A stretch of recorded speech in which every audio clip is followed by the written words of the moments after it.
Hello friend, इतिहास गवाह है। आज से 76 साल पहले नाथूराम गोडसे ने 30 जनवरी को महात्मा गांधी को तीर गोलियां मारकर हत्या कर दी थी। आखिर वह क्या कारण था? जो व्यक्ति महात्मा गांधी को पूजा करता था, जिसे वह गुरु मानता था, उसने ही महात्मा गांधी की हत्या क्यों कर दी? ऐसा आज क्यों है? आज भी भारत के लोग सोचते हैं कि नाथूराम गोडसे ने महात्मा गांधी को मारकर सही किया। आइए इस वीडियो में जानने की कोशिश करते हैं। नाथूराम गोडसे को महात्मा गांधी को गुरु मानने की वजह उनकी विचारधारा और दृष्टिकोण से था। गोडसे को गांधी जी के प्रति उनकी समाज सेवा, आध्यात्मिकता और भारतीय स्वतंत्रता संग्राम में उनका नेतृत्व प्रेरित करता था। उनका बेलगाम स्वाधीनता और हिंसा के आज़ादी की प्रेरणा गोडसे को आकर्षित करती थी। नाथूराम गोडसे 1910 में पैदा होने के बाद से लेकर 1942 तक गांधी जी का भक्त था और 1942 से लेकर 1948 में उन पर गोलियां चलाने तक उनसे नफरत करता था। गोडसे का मानना था कि गांधी जी मुस्लिम समुदाय के लोगों को अधिक सपोर्ट करते थे। आइए जानते हैं कि गोडसे का विचारधारा कैसे बदली। गोडसे की रत्नागिरी में इसके बाद विनायक दामोदर सावरकर से मुलाकात हुई। इस मुलाकात के बाद ही उसकी विचारधारा में परिवर्तन आना शुरू हुआ और वह हिंदुत्व की राह पर चलने लगा। दरअसल सावरकर अंडमान की सेल्युलर जेल में काले पानी की सजा काट कर लौटे थे और वे अपने हिंदुत्व सिद्धांत के अनुसार भाषण देते थे।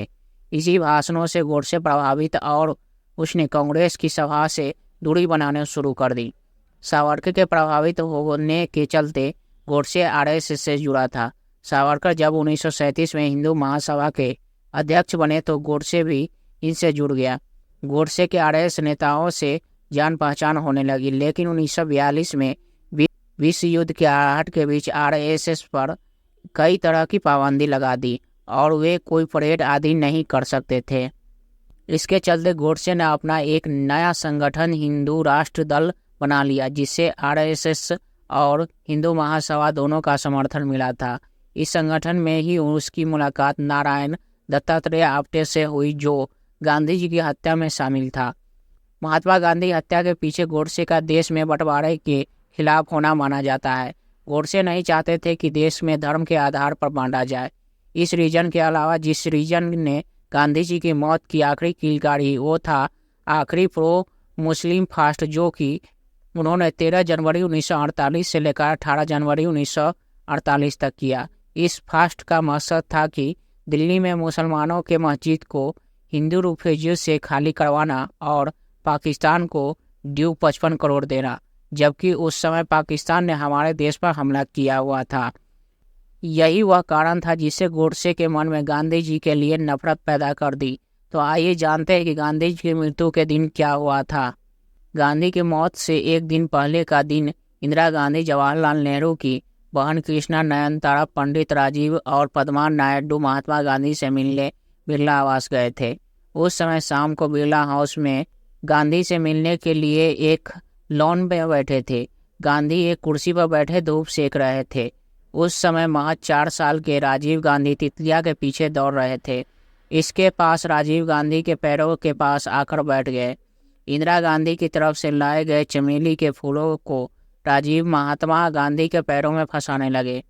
गांधी ने हंसते हुए राजीव गांधी को कान खींचा और कहा कि ऐसा मत करो, केवल मृत व्यक्ति के पैरों में ही फूलों फंसाया जाता है।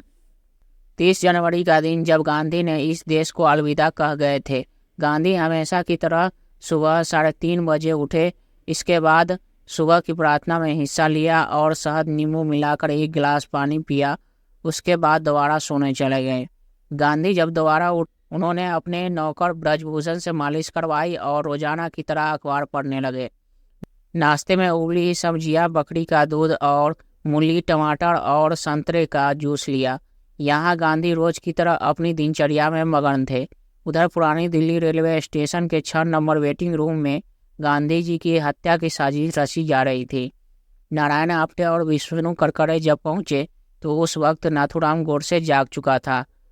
नाथूराम गोडसे को उस वक्त का सुझाव दिया गया कि वह बुर्का पहनकर गांधी जी की सभा में जाए। बाजार से बड़ा सा बुर्का खरीदा गया। गोडसे ने जब उसे पहना तो समझ गया कि योजना काम नहीं करेगी। गोडसे के साथ दिक्कत यह थी कि उसके हाथ बुर्के की तहों में फंस कर रह जाते थे। वह बोला कि यह पहनकर तो मैं अपनी पिस्तौल ही नहीं निकाल पाऊंगा और औरतों के लिबास में पकड़ा जाऊंगा। पकड़े जाने पर मेरी ताउम्र बदनामी होगी। तभी आप्टे ने कहा कि सीधा सादा तरीका ही सबसे अच्छा होता है। तभी उनमें से एक बोला कि नाथूराम को सिलेटी रंग का सूट पहना दिया जाए। इसके बाद बाजार से नाथूराम के लिए कपड़ा लाया गया। उसके बाद गोडसे ने अपनी बेरेटा पिस्तौल निकाली और उसमें 7 गोलियां भरी गई। 30 जनवरी के दिन दोपहर के बाद समय था। गांधी जी से मिलने वाले कुछ शरणार्थी कांग्रेस नेता आए थे। गांधी से मिलने वालों में से सबसे खास नाम सरदार वल्लभ भाई पटेल का। वह शाम 4:30 बजे उनसे मिलने पहुंचे थे। दूसरी ओर समय काटने के लिए नाथूराम गोडसे और उनके साथी वेटिंग रूम में चले गए। गोडसे ने कहा कि उसे मूंगफली खाने की इच्छा हो रही है। नाथूराम के मूंगफली मांगने पर आप्टे मूंगफली लेने बाजार गया और कहा कि मूंगफली तो उसे कहीं नहीं मिली और काजू बादाम से काम चल जाए तो आप बताओ। गोडसे ने कहा कि उसे सिर्फ मूंगफली ही खाना है। आप्टे को आखिर मूंगफली मिल गई और गोडसे ने उसे बड़े चाव से खाया। गोडसे ने आप्टे और करकरे ने यह फैसला किया कि वह बिरला मंदिर जाने के बाद गांधी को मारने बिरला हाउस जाएंगे। पहले गोडसे पहुंचा और फिर बाद में आप्टे और करकरे भी टांगा करके वहां पहुंच गया। बिरला हाउस के अंदर जाने में किसी भी तरह की समस्या का सामना नहीं करना पड़ा। हमने राहत भरी सांस ली। वहां मौजूद लोग किसी की तलाशी नहीं ले रहे थे। आप्टे ने बताया कि उसने देखा कि वहां गोडसे पहले से ही लोगों के साथ घुल मिल गया था।